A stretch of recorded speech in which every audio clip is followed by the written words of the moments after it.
یا خودان هەگەر تو بخوازێ تکار من پاقش بکە.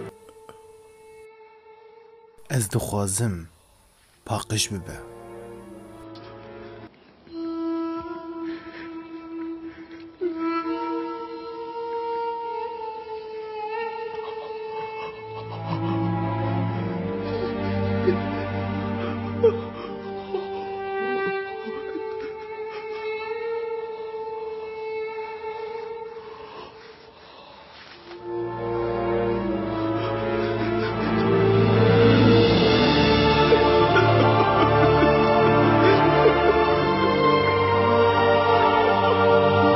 و از دعا دکم ji çi kesê niha temaşe dike gê di cîhana xwe bide Mesîh, gê Mesîh gunhê te gişîrajê yê û te paqij bike ji guneha û ciyanek nû û ebedî bide te wek çawa kî ê kotî paqij ke te jî paqij bike.